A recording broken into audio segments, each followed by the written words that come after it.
Okay, അപ്പോൾ നമുക്ക് നോക്കാം നമ്മുടെ ഫോക്കസ് ഏരിയയിലെ second portion mechanism of muscle contraction. Muscle കോൺട്രാക്ഷൻ്റെ മെക്കാനിസത്തിനെ കുറിച്ചാണ് നമുക്കിനി അറിയാനുള്ളത്. Mechanism of muscle contraction best explained by sliding filament theory. Muscle കോൺട്രാക്ഷൻ്റെ മെക്കാനിസത്തിനെ കുറിച്ച് എക്സ്പ്ലെയിൻ ചെയ്യുന്ന തിയറിയുടെ പേരാണ് സ്ലൈഡിംഗ് ഫിലമെൻറ്റ് തിയറി. ഈ സ്ലൈഡിംഗ് ഫിലമെൻറ്റ് തിയറി പ്രപ്പോസ് ചെയ്യുന്ന ആരാ ചോദിച്ചു കഴിഞ്ഞാൽ, sliding filament theory proposed by A.F. Huxley and H.E. Huxley. A.F. Huxley, H.E. Huxley പറയുന്ന രണ്ട് സയൻറ്റിസ്റ്റാണ് സ്ലൈഡിംഗ് ഫിലമെൻറ്റ് തിയറിനെ കുറിച്ച് നമുക്ക് പറഞ്ഞു തരുന്നത്. ഇതിൽ എന്താണ് സ്ലൈഡിംഗ് ഫിലമെൻറ്റ് തിയറി എന്ന് നമ്മൾ അറിയേണ്ട, നമുക്ക് സയൻറ്റിസ്റ്റിൻ്റെ പേരൊന്നും അറിയേണ്ട. സ്ലൈഡിംഗ് ഫിലമെൻറ്റ് തിയറി പറയുന്ന ഇതാണ്: sliding of thin filament over thick filament. ഇത് തിക്ക് ഫിലമെൻറ്റ് നമ്മൾ പറഞ്ഞ മയോസിൻ, ഇത് thin filament actin. Sliding of thin filament, that means actin, over myosin result in muscle contraction. Actin filament അഥവാ thin filament നമ്മുടെ thick filament ആയിട്ടുള്ള മയോസിന് മുകളിലൂടെ തെന്നി നീങ്ങുമ്പോഴാണ് അത്രയും മസിൽ കോൺട്രാക്ട് ചെയ്യുന്നത്. Sliding of thin filament over thick filament result in muscle contraction.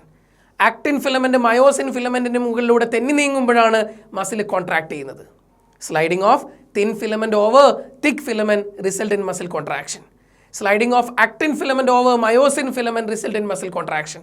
Actin filament myosin ഫിലമെൻറ്റിന് മുകളിലൂടെ തെന്നി നീങ്ങുമ്പോഴാണ് മസിൽ കോൺട്രാക്ട് ചെയ്യുന്നത്. അതാണ് നമ്മുടെ മസിൽ കോൺട്രാക്ഷൻ്റെ മെക്കാനിസത്തിനെ എക്സ്പ്ലെയിൻ ചെയ്യുന്ന തിയറി.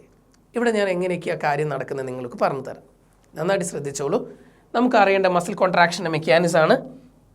നോക്കിക്കോളൂ മക്കൾ, മസിൽ കോൺട്രാക്ഷൻ്റെ മെക്കാനിസം. ഓക്കെ, ആദ്യം തന്നെ ഞാൻ നിങ്ങൾക്ക് പറഞ്ഞു തരാൻ പോകുന്ന കാര്യം ഇതാണ്. മസിൽ കോൺട്രാക്ഷൻ്റെ മെക്കാനിസത്തിന് എക്സ്പ്ലെയിൻ ചെയ്യുന്ന തിയറിയുടെ പേര് പറഞ്ഞു കഴിഞ്ഞു. ഇവിടെ എന്താ സംഭവിക്കുന്നത് നമുക്കൊന്ന് നോക്കാം. സിഗ്നൽ വരാൻ പോവാണ്, മസിൽ കോൺട്രാക്ട് ചെയ്യണം. അതിന് ഫസ്റ്റ് സിഗ്നൽ വരാൻ പോകുന്നത് അങ്ങ് മുകളിൽ നിന്ന്, നമ്മുടെ ബോഡിയുടെ പടച്ചോന്നറിയപ്പെടുന്ന സെൻട്രൽ നെർവസ് സിസ്റ്റത്തിൽ നിന്ന് സിഗ്നൽ വരാൻ പോകുന്നു. എവിടുന്ന? സെൻട്രൽ നെർവസ് സിസ്റ്റത്തിൽ നിന്ന്. Signal from central nervous system. Signal വരുന്ന എവിടുന്ന? സെൻട്രൽ നെർവസ് സിസ്റ്റത്തിൽ നിന്നാണ് സിഗ്നൽ വരാൻ പോകുന്നത്. Signal from central nervous system. ഇത് നേരെ വരാൻ പോകുന്നു ആര് വഴിയാണ്? ഒരു മോട്ടോർ ന്യൂറോൺ വഴി. മോട്ടോർ ന്യൂറോൺ വഴി സിഗ്നൽ വരികയാണ്. മോട്ടോർ ന്യൂറോൺ വഴി സിഗ്നൽ വരികയാണ്. സിഗ്നൽ വരുന്ന എവിടുന്ന? സെൻട്രൽ നെർവസ് സിസ്റ്റത്തിൽ നിന്ന്. സെൻട്രൽ നെർവസ് സിസ്റ്റത്തിൽ നിന്ന് ആര് വഴിയാണ്? മോട്ടോർ ന്യൂറോൺ വഴിയാണ് മെസ്സേജ് വരുന്നത്. ഈ മോട്ടോർ ന്യൂറോൺ വഴി വരുന്ന മെസ്സേജ് എവിടെ എത്തുന്നു? Neuro muscular junction. എവിടത്തേക്ക് എത്തുന്നത്? Neuro muscular junction. എവിടത്തേക്ക് എത്തുന്നത്? Neuro muscular junction. നേരെ എത്തുന്നു ന്യൂറോ മസ്കുലർ ജംഗ്ഷനിലേക്ക്. എന്താ ഒരു ന്യൂറോ മസ്കുലർ ജംഗ്ഷൻ എന്ന് പറഞ്ഞാൽ? Junction present in between motor neuron and sarcolemma of muscle fibre. ഒരു ന്യൂറോണിൻ്റെ എന്തിതാ ഒരു മോട്ടോർ ന്യൂറോൺ ആണ് ഇതെന്ന് വിചാരിക്കൂ. ഇതൊരു മസിൽ ഫൈബറാണ് ഇവിടെ ഉള്ളത്. ഇതൊരു മോട്ടോർ ന്യൂറോൺ ആണ്. മോട്ടോർ ന്യൂറോണിൻ്റെ സിനാപ്റ്റിക് നോബാണ് ഈ കാണുന്നത്. അങ്ങനെയാണെങ്കിൽ it is junction present in between motor neuron and sarcolemma of muscle fibre. ഇതൊരു മസിൽ ഫൈബറിൻ്റെ സാർക്കോലെമയാണ്. ഇതൊരു മസിൽ ഫൈബറിൻ്റെ സാർക്കോലെമയാണ്. മറ്റൊരു മോട്ടോർ ന്യൂറോൺ ആണ്. It is junction present in between motor neuron and sarcolemma of muscle fibre. Muscle ഫൈബറിൻ്റെ motor ന്യൂറോണും സാർക്കോലെമാക്കും മസിൽ ഫൈബറിൻ്റെ സാർക്കോലെമ, പിന്നെ മോട്ടോർ ന്യൂറോൺ, ഇതിനിടയിൽ ക്രിയേറ്റ് ചെയ്യുന്ന ജംഗ്ഷനാണ് neuro muscular junction. It is a junction present in between motor neuron and sarcolemma of muscle fibre. Signal എവിടെ നിന്നാണ് വന്ന? സെൻട്രൽ നെർവസ് സിസ്റ്റത്തിൽ നിന്ന്. ആര് വഴിയാണ് വന്ന? മോട്ടോർ ന്യൂറോൺ വഴി. എവിടെയാണ് എത്തിയേക്കുന്നത്? ന്യൂറോ മസ്കുലർ ജംഗ്ഷനിലേക്ക്. ന്യൂറോ മസ്കുലർ ജംഗ്ഷനിലേക്ക് മെസ്സേജ് എത്തിക്കഴിഞ്ഞു. സിഗ്നൽ മസിൽ കോൺട്രാക്ട് ചെയ്യാനുള്ള മെസ്സേജുമായിട്ടാണ് വന്നേക്കുന്നത്. ഓക്കെ ആണേ. ഈ ഒരു മോട്ടോർ ന്യൂറോണിൻ്റെ എൻഡിലായിട്ട് നമുക്കറിയാം ഇവിടെ ആരുണ്ടാവും? ഇവിടെ സിനാപ്റ്റിക് വെസിക്കിൾസ് ഉണ്ടാവും. ഈ വെസിക്കിൾസിനുള്ളിൽ ന്യൂറോ ട്രാൻസ്മിറ്റർ ഉണ്ടാവും. ഈ വെസിക്കിൾസിനുള്ള ആരുണ്ടാവും? Neuro transmitter. വെസിക്കിൾസിനുള്ള ആരുണ്ടാവും? Neuro transmitter. ഓക്കെ, അങ്ങനെയാണെങ്കിൽ ഈ ന്യൂറോ മസ്കുലർ ജംഗ്ഷനിലേക്ക് ഇനി എന്താ റിലീസ് ആവാൻ പോകുന്നത് നോക്കിയോ? മെസ്സേജ് വരികയാണ് സെൻട്രൽ നെർവസ് സിസ്റ്റത്തിൽ നിന്നാണ്. മോട്ടോർ ന്യൂറോൺ വഴിയാണ് വരുന്നത്. സിഗ്നൽ വരുന്ന സെൻട്രൽ നെർവസ് സിസ്റ്റത്തിൽ നിന്നാണ്. മോട്ടോർ ന്യൂറോൺ വഴിയാണ് വരുന്നത്. ഇതിപ്പോൾ എവിടെ എത്തിക്കഴിഞ്ഞു? ന്യൂറോ മസ്കുലർ ജംഗ്ഷനിൽ എത്തിക്കഴിഞ്ഞു. ആ സമയത്ത് ഇവിടെ നിങ്ങൾ എന്താ സംഭവിക്കുന്നത് നോക്കിയോ? ആ സിനാപ്റ്റിക് വെസിക്കിൾസ് ബ്രേക്ക് ചെയ്തിട്ട് ആ പറഞ്ഞേക്കുന്ന ന്യൂറോ ട്രാൻസ്മിറ്റേഴ്സ് നമ്മുടെ ന്യൂറോ മസ്കുലർ ജംഗ്ഷനിലേക്ക് റിലീസായി. ന്യൂറോ മസ്കുലർ ജംഗ്ഷനിലേക്ക് ന്യൂറോ ട്രാൻസ്മിറ്റർ റിലീസായി. ഈ ആളുകളെ ഈ റിലീസ് അയക്കുന്ന നിങ്ങൾ കണ്ടേക്കുന്ന ആളാരാ? അസറ്റൈൽ കൊലൈൻ. ആരാളുടെ പേര്? അസറ്റൈൽ കൊലൈൻ.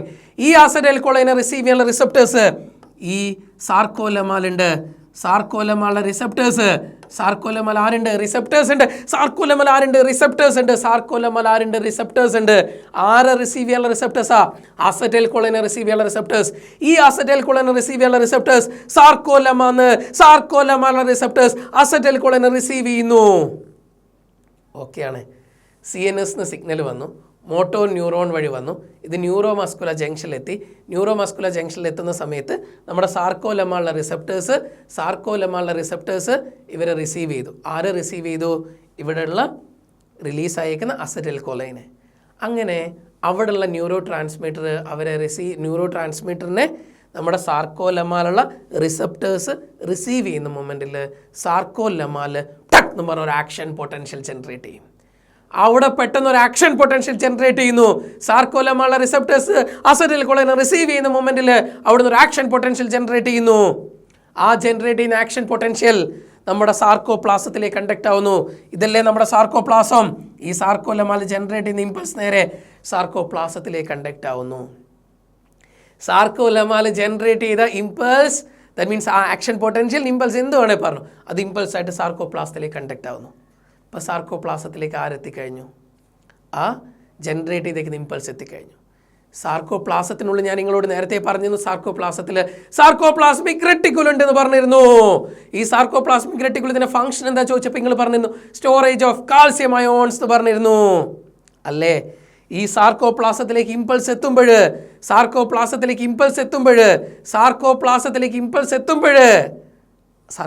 ആരെത്തുമ്പോൾ ഇമ്പൾസ് എത്തുമ്പോൾ ആ സാർക്കോപ്ലാസത്തിൽ നിന്ന് ആര് റിലീസ് ചെയ്യും?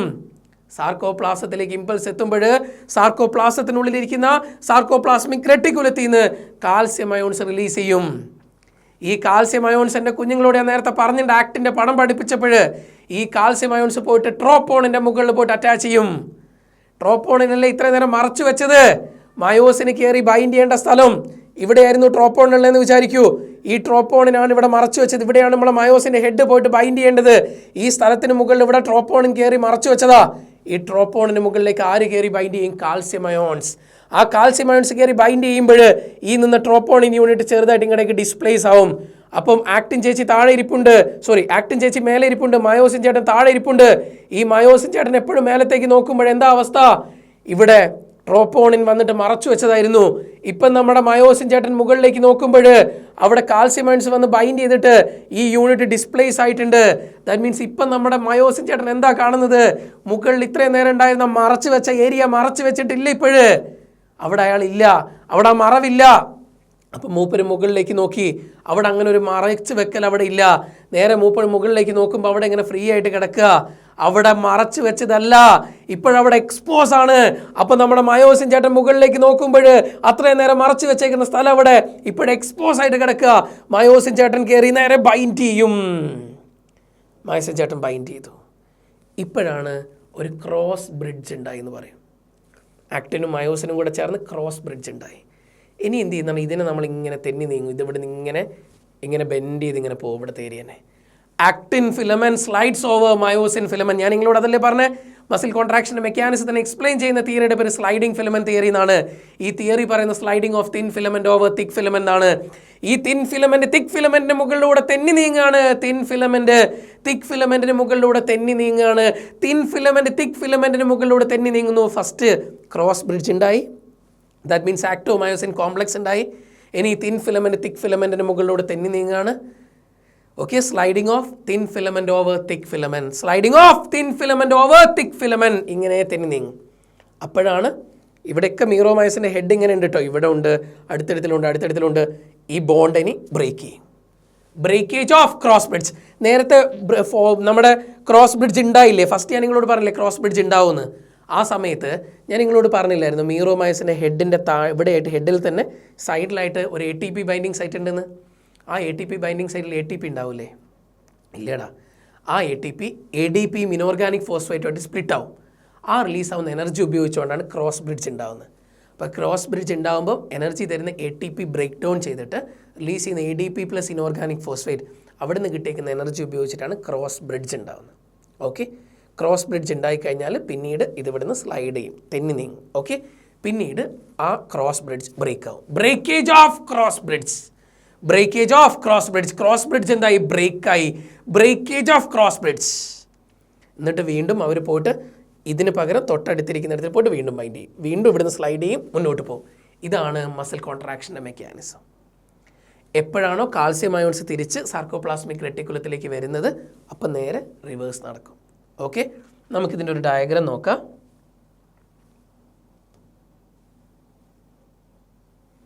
മസിൽ കോൺട്രാക്ഷൻ്റെ മെക്കാനിസത്തിനെ എക്സ്പ്ലെയിൻ ചെയ്ത് നമ്മുടെ NCERT ഡയഗ്രാം ഇത് ചിലപ്പോൾ നമുക്ക് എക്സാമിന് ചോദിക്കാം. അപ്പോൾ ഇവിടെ ഓരോന്നും എന്താണ് വരുന്നതെന്ന് നമുക്ക് പറയാൻ പറ്റണം. ഓക്കെ ആണല്ലോ? അപ്പോൾ മക്കൾ നോക്കിയോ, ഫസ്റ്റ് തന്നെ ഇവിടെ നമുക്ക് കാണാം മയോസിൻ ഫിലമെൻറ്റിനെ കാണാം അല്ലേ? മുകളിലായിട്ട് ആക്റ്റിൻ ഫിലമെൻറ്റിനെയും കാണാം, ആക്ടിനെയും കാണാം, മയോസിനെയും കാണാം. ഓക്കെ, നോർമലായിട്ടുള്ളൊരു പടമാണ് നമ്മൾ ആദ്യം തന്നെ കാണുന്നത്. ഓക്കെ ആണല്ലോ? പിന്നീട് നമുക്ക് ഞാൻ നിങ്ങളോട് പറഞ്ഞിട്ട് ഇങ്ങനെ നിൽക്കുകയായിരുന്നു പറഞ്ഞു, പിന്നെ ഇത് നേരെ ഇങ്ങനെ വന്നു, ഇവിടെ വന്നിട്ട് ക്രോസ് ബ്രിഡ്ജ് ഫോമായി. കണ്ടോ? രണ്ടാമത്തെ പടത്തിൽ ഇങ്ങനെ കാണാം, അതുവരെ ഇങ്ങനെ നിന്നിരുന്ന സാധനം ഇങ്ങനെ വന്നു, നേരെ ക്രോസ് ബ്രിഡ്ജ് ഉണ്ടായത് കാണാം. Formation of cross bridge. Okay ആണേ? ഇനി അടുത്ത നിങ്ങളോട് പറഞ്ഞിരുന്ന സ്ലൈഡിങ് അഥവാ റൊട്ടേഷൻ്റെ കുഞ്ഞുങ്ങളെ അല്ലടാ. അപ്പോൾ നോക്കി ഇവിടുന്ന് കാണാം, ഈ ഹെഡ് ഇങ്ങനെ വളയുന്ന കണ്ടില്ലേ? സ്ലൈഡിങ് അഥവാ റൊട്ടേഷൻ. ഓക്കെ, സ്ലൈഡ് ചെയ്യുന്നു അഥവാ റൊട്ടേറ്റ് ചെയ്യുന്ന നിങ്ങൾക്ക് കാണാം. ഇങ്ങനെ ആ എനർജി ഉപയോഗിച്ചുകൊണ്ട് സ്ലൈഡിങ് അഥവാ റൊട്ടേഷൻ. ഓക്കെ, സ്ലൈഡിങ് അഥവാ റൊട്ടേഷൻ. ഇനി എന്തായി? അതിനെ ക്രോസ് പിടിച്ച് ഇങ്ങനെ സ്ലൈഡ് ചെയ്ത സാധനം പൊട്ടിച്ച് അടുത്തരത്തിലേക്ക് പോയി. കണ്ടോ? ഇത് ഫ്രീ ആയി. ഇതാണ് ബ്രേക്കേജ് ഓഫ് ക്രോസ് ബ്രിഡ്ജ്. ഇതാണ് മസിൽ കോൺട്രാക്ഷൻ്റെ മെക്കാനിസം. ഇതാണ് നമ്മുടെ രണ്ടാമത്തെ പാർട്ടായിട്ട് നമ്മൾ പഠിക്കുന്നത്. ഒരു ഡയഗ്രാം കൂടെ കാണിച്ചിടാവേ. നോക്കിക്കേ, നിങ്ങൾക്ക് ഞാൻ ഐ ബാൻഡും ആ ബാൻഡൊക്കെ കാണിച്ചു തന്നല്ലേ? ഓരോ ബാൻഡുകൾ ഏതൊക്കെയാണെന്നൊക്കെ നിങ്ങൾക്ക് ഞാൻ കാണിച്ചു തന്നല്ലേ? നേരത്തെ പഠിപ്പിച്ചു തന്നല്ലേടാ? ഓക്കെ, അപ്പോൾ അങ്ങനെയാണെങ്കിൽ നോക്കിയേ, ഇവിടെ നിങ്ങൾ നോക്കിയേ. ആദ്യം തന്നെ നമ്മൾ സാർക്കോമിയർ എന്ന് പറഞ്ഞു കഴിഞ്ഞാൽ distance between two adjacent set line എന്നല്ലേ പറഞ്ഞു? ഇത്രയും സാർക്കോമിയർ ആയിരുന്നില്ലേ? ഈ യൂണിറ്റ് ഇങ്ങനെ അടുത്തേക്ക് വരുന്നു, ഓരോ യൂണിറ്റും ഇങ്ങനെ അടുത്തടുത്ത് വരുന്നു. സോ ഇത്രയും ഉണ്ടായിരുന്ന സാധനം പിന്നെ ഇത്രയായിട്ട് കുറഞ്ഞു, വീണ്ടും അടുത്തായപ്പോൾ ഇത്രയായിട്ട് കുറഞ്ഞു. ദാറ്റ് മീൻസ് നമ്മൾ ആദ്യം ഇങ്ങനെ വെച്ചപ്പോഴും നമുക്ക് ഇങ്ങനെ ഒരു സ്പേസ് കണ്ടിരുന്നു. എച്ച് സോണൊക്കെ നമ്മൾ നേരത്തെ പറഞ്ഞിരുന്നു, ഈ എച്ച് സോണൊക്കെ ഉണ്ടായിരുന്നു.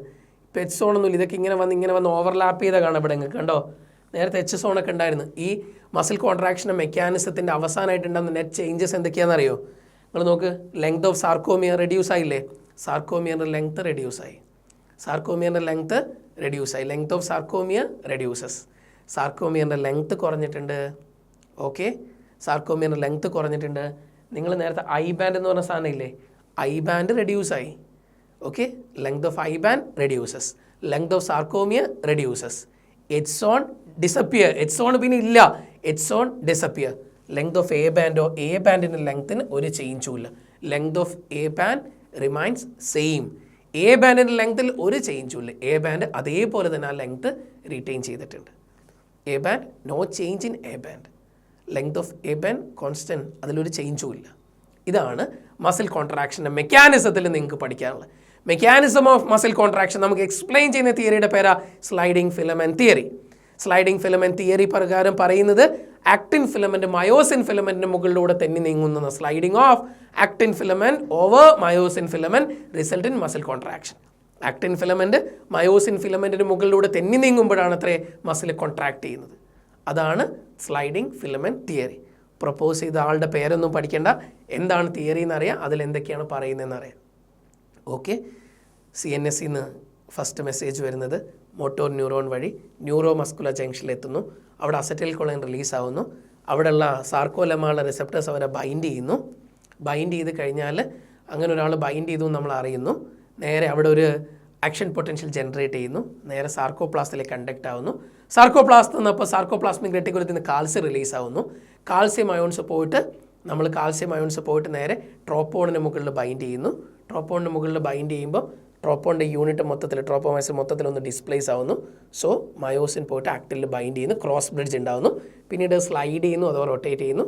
വീണ്ടും ആ ക്രോസ് ബ്രിഡ്ജ് ബ്രേക്ക് ആയിട്ട് മുന്നോട്ട് പോകുന്നു. ഇങ്ങനെയാണ് മസിൽ കോൺട്രാക്ഷൻ മെക്കാനിസം നടക്കുന്നത്. ഓക്കെ ആണല്ലോ? സിമ്പിളായിട്ടുള്ളൊരു പോർഷൻ അല്ലേ? ഇത്രയേ ഉള്ളൂ മെക്കാനിസം ഓഫ് മസിൽ കോൺട്രാക്ഷൻ. ഇനി നമുക്കിവിടെ അറിയേണ്ടത് സ്കെൽട്ടൽ സിസ്റ്റവും കൂടെയാണ്. ഹ്യൂമൻ സ്കെൽട്ടൽ സിസ്റ്റത്തിൽ ചെറിയൊരു പോർഷൻ മാത്രമേ നമ്മളോട് NCERT പഠിക്കാൻ പറയുന്നുള്ളൂ. അതും കൂടെ നമുക്കൊന്ന് പോയി നോക്കാം. അത് കഴിഞ്ഞാൽ ജോയിൻസും ഡിസോർഡേഴ്സും. ഓക്കെ ആണേ? അപ്പം നമുക്ക് അടുത്തതിലേക്ക് പോകാം. ഓക്കെ, അപ്പം മക്കളെ നമുക്ക് നോക്കാം നമ്മുടെ ഹ്യൂമൻ സ്കെൽട്ടൽ സിസ്റ്റം. സ്കെൽട്ടൽ സിസ്റ്റത്തിൽ നിങ്ങളോട് ഫോക്കസ് പോയിന്റിൽ ആകെ പറഞ്ഞേക്കുന്ന റിബ്സിനെ കുറിച്ച് മാത്രം അറിയാനാണ്. സോ ഞാൻ ജസ്റ്റ് ഒരു ഐഡിയ തരാം. നമ്മുടെ ഹ്യൂമൻ സ്കെൽട്ടൽ സിസ്റ്റത്തിൽ ടോട്ടലി 206 ബോൺസ് ഉണ്ട്. കുഞ്ഞായിരുന്നപ്പോൾ 300-ന് മുകളിൽ ബോൺസ് ഉണ്ടായിരുന്നു. അഡൾട്ട് ആയപ്പോൾ 206 ബോൺസ് ആയി. ഹ്യൂമൻ സ്കെൽറ്റൽ സിസ്റ്റത്തിൽ ടോട്ടൽ എത്ര ബോൺസ് ഉണ്ട്? 206 ബോൺസ് ഉണ്ട്. ഈ 206 ബോൺസ് ആരൊക്കെയാണ് നമുക്കറിയണം. ഈ 206 ബോൺസിനെയാണ് നമുക്ക് പരിചയപ്പെടേണ്ടത്. നമ്മുടെ സ്കെൽറ്റൽ സിസ്റ്റത്തിൽ ടോട്ടലി എത്ര ബോൺസ് ഉണ്ട്? 206 ബോൺസ് ഉണ്ട്. 206 ബോൺസ്. ഇവരെ നമുക്ക് രണ്ടായിട്ട് കാറ്റഗറൈസ് ചെയ്യാം. Axial skeletal system and appendicular skeletal system. നോക്കിക്കോ മക്കള്, റെഡി? നമുക്ക് നോക്കാം. Human skeletal system. Human skeletal സിസ്റ്റത്തിൽ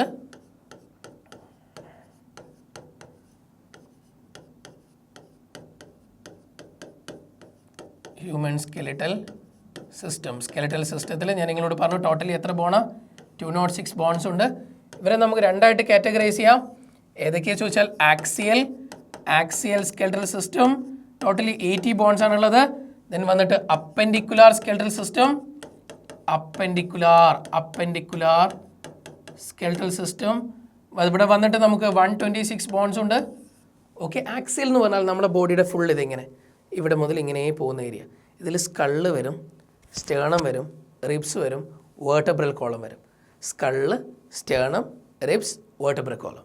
ഓക്കെ, ഇതാണ് ആക്സിയൽ എന്ന് പറയുന്നത്. ആക്സിയൽ സ്കെൽറ്റൽ സിസ്റ്റത്തിൽ ആരൊക്കെയാണ് വരുന്നത്? നിങ്ങൾ പറഞ്ഞു നോക്കിയേ. ഫസ്റ്റ് വൺ കുഞ്ഞുങ്ങളെ പറടാ. സ്കള്ളുണ്ട്, പിന്നെ ആരുണ്ട്? സ്റ്റേണം ഉണ്ട്. Skull, sternum, ribs, then vertebral column, നമ്മുടെ നട്ടൽ, വേർട്ടബ്രൽ കോളം. സ്കള്ളിൽ ടോട്ടലി എത്ര ബോൺസ് ഉള്ളത് നിങ്ങൾക്ക് അറിയോ? സ്കള്ളിൽ വന്നിട്ട് നമുക്ക് നോക്കാം. സ്കള്ളിൽ വന്നിട്ട് 29 ബോൺസ് ഉണ്ട്. സ്റ്റേണത്തിൽ വന്നിട്ട് ഒറ്റ ബോണാണ്. റിബ്സിൽ വന്നിട്ട് 12 പെയറാണ്. That means 24. വേർട്ടബ്രൽ കോളം വന്നിട്ട് 26 ബോൺസ്. ഇത്രയും ബോൺസ് ആണുള്ളത് ആക്സിയലിൽ. ഇതിൽ നമ്മളോട് NCERT ഫോക്കസ് പോയിന്റിൽ പറയുന്ന റിബ്സിനെ കുറിച്ച് അറിയാനാണ്. റിബ്സാണ് നമുക്ക് പഠിക്കാനുള്ളത്. ഓക്കെ, പിന്നെ ഇവിടെ അപ്പെൻഡിക്കുലർ സ്കെൽറ്റൽ സിസ്റ്റത്തിൽ വരുമ്പോൾ ഞാൻ നിങ്ങളോട് ടോട്ടലി 126 ബോൺസ് അല്ലേ മക്കളെ? എത്ര ഉണ്ട്? 126. ഇത് നമുക്ക് വീണ്ടും രണ്ടായിട്ട് തിരിക്കാം. ലിംബ് ബോൺസും ഗീഡിൽ ബോൺസും. ലിംബ് എന്ന് പറഞ്ഞാൽ നമ്മുടെ കയ്യും കാലും, limb bones, and girdle bones. Limb bones and girdle bones. Limb bones and girdle bones. Limb bones and girdle bones. Limb ബോൺസും ഗീഡിൽ ബോൺസും. Limb bones and girdle bones. Limb bones fore ലിംബിലും hind ലിംബിലും ഉണ്ട് അല്ലേ? Limb bones total 120 ഉണ്ട്. ഗീഡിൽ bones total 6 ഉണ്ട്. ഓക്കെ, limb bones പറഞ്ഞാൽ ഫോർ ലിംബിൽ ടോട്ടലി 4 ലിംസിൽ 60, ഹൈൻഡ് ലിംസിൽ 60. ഗീഡിൽ ബോൺസ് പറഞ്ഞാൽ pectoral girdle 4, pelvic girdle 2 bones. Total girdle bones 6. Then limb bones 120. That means 60 + 60. ഒരു കയ്യിൽ 30, രണ്ട് കയ്യിൽ 30 + 30 60, രണ്ട് കാലിൽ അതുപോലെ തന്നെ total 120 limb bones. Girdle bones total 6. ഇതിൽ നമ്മളോട് NCERT നമ്മളോട് ഫോക്കസ് പോയിന്റിൽ പറയുന്നത് റിബ്സ് മാത്രം. സോ ഞാൻ റിബ്സിലേക്ക് പോവാം. നോക്കിക്കോ.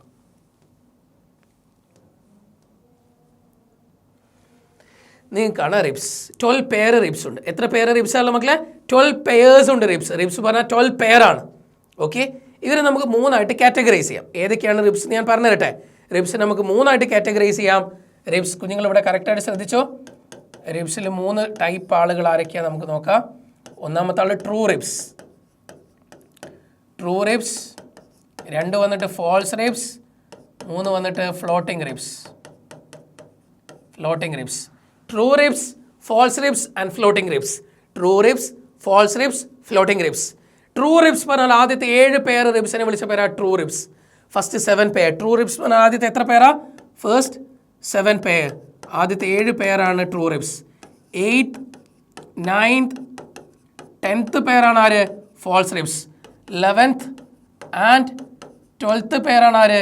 Floating ribs. ഇതാ ഇത്രയും true ribs, false ribs and floating ribs. First 7 pairs ആണ് നോൺ ആസ് ട്രൂ റിബ്സ്. ആദ്യത്തെ 7 പേരെ വിളിക്കുന്ന പേരാ true ribs. 8th, 9th, 10th വിളിക്കുന്ന പേരാ false ribs. Then 11th and 12th വിളിക്കുന്ന പേരാ floating ribs. True ribs, false ribs and floating ribs. എന്താ ഇവരുടെ പ്രത്യേകത? ഇവർ ആദ്യത്തെ 7 pair ventrally attached to sternum. ഇവിടെ സ്റ്റേണം ഇല്ലേ? ആദ്യത്തെ 7 pair ventrally attached to sternum. First 7 pair ventrally attached to sternum. അപ്പോൾ 8th, 9th, 10th പെയറോ? 8th, 9th, 10th pair ventrally attached to 7th rib. 7ാമത്തെ റിബിലേക്കാണ് അറ്റാച്ച് ചെയ്യുന്നത്. നോക്കിയേ, 7ാമത്തെ റിബിലേക്കാണ് ആര് വന്ന് അറ്റാച്ച് ചെയ്യുന്നത്? 8ാമനും 9ാമനും 10ാമനും. 8th, 9th, 10th pair 8th, 9th, 10th pair ventrally attached to 7th rib. അവരെ വിളിക്കുന്ന പേരാണ് false ribs. Then floating 11th and 12th ventrally no attachment. ഇവർക്ക് വന്നിട്ട് വെൻട്രലി ആരുമായിട്ട് അറ്റാച്ച്മെൻ്റ് ഇല്ല. ഡോർസൽ സൈഡിൽ മാത്രമേ അറ്റാച്ച്മെൻറ്റ് കാണുന്നുള്ളൂ, വെൻട്രലി ആരുമായിട്ട് അറ്റാച്ച്മെൻ്റ് ഇല്ല. എല്ലാ റിബ്സും ഡോർസലി വന്നിട്ട് വേർട്ടബ്രേ കോളായിട്ട് അറ്റാച്ച് ചെയ്യുന്നുണ്ട്. എല്ലാ റിബും നമ്മൾ പറയുന്ന ഈ 12 പെയറും ഡോർസലി വന്നിട്ട് വേർട്ടബ്രൽ കോളായിട്ട് അറ്റാച്ച് ചെയ്യുന്നത് നമ്മുടെ നട്ടെല്ലിലേക്ക്. അവിടെ 2 അറ്റാച്ച്മെൻ്റ് ഉണ്ട്. ഓരോ റിബും അറ്റാച്ച് ചെയ്യുന്ന അവിടെ 2 അറ്റാച്ച്മെൻറ്റാണ്. അതുകൊണ്ട് നമ്മൾ റിബിനെ വിളിക്കുന്നവരെ ബൈസെഫാലിക് റിബ്സ്. നമ്മുടെ റിബ് എങ്ങനെയുള്ള റിബാ ചോദിച്ചാൽ എങ്ങനെയുള്ള റിബാ? ബൈസെഫാലിക്. Human rib എങ്ങനത്തതാ? ബൈസെഫാലിക്. അങ്ങനെ പറഞ്ഞു കഴിഞ്ഞാൽ എത്ര അറ്റാച്ച്മെൻ്റ് ഉണ്ട്? ഹ്യൂമൻ റിബിൻ്റെ അറ്റാച്ച്മെൻറ്റ് ബൈസെഫാലിക് എന്ന് പറഞ്ഞാൽ 2 അറ്റാച്ച്മെൻ്റ് ഉണ്ട് നമ്മളെ റിബിന്. Dorsally, all the ribs are attached to vertebrate column with the help of 2 attachment. So, human ribs are known as bicephalic ribs.